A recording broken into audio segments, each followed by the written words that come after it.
Hi everyone, welcome back to my channel. Today I will explain you about the id function. So id function, let me a little bit zoom so you guys can easily watch in the mobile as well.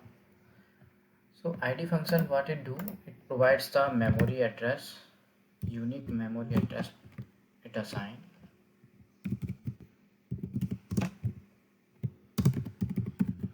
right? So this is the definition. id function is provides a unique memory address, and if you want to check for any variable, so how you can check, suppose a is equal to 5.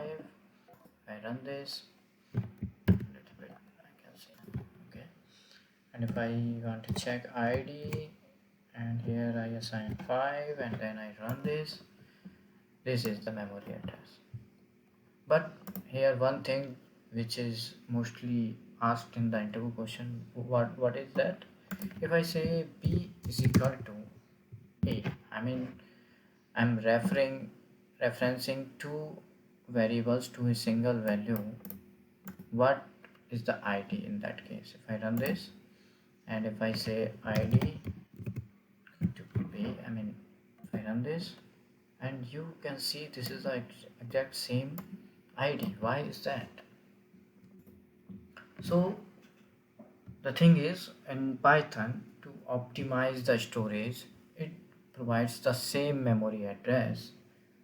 I mean storage we call it generally. So same storage address, so it can optimize the storage. So if a value is from -5 to 256, then it will consider it a unique, I mean same, in that case same id will be preferred by Python interpreter. All right, so let's see a few more example. Suppose x is equal to 36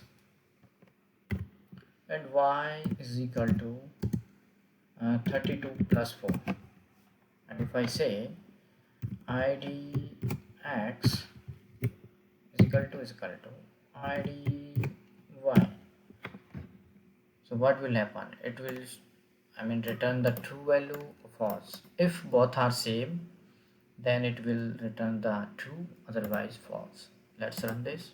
True. So if you use this one, still it will show you the same address. Suppose if I use here x is equal to -5, y is equal to -5, in that case what will happen? True. If I say -6 and -6, false, right? So what I say, -5 to 256, it will work, I mean it will prefer the same. But if outside the range, outside this range, it will not consider, I mean it will not assign a same memory allocation. So id function we use to check memory allocation, memory address, storage. There are so many names. So hope you like this video. If you have any question, you can ask me in the comment box. So this is the id function is completed now, and you can see and try these all the examples by yourself, and make sure, I mean it's a very popular A2 question, so don't forget to, I mean, practice this session. Thank you so much.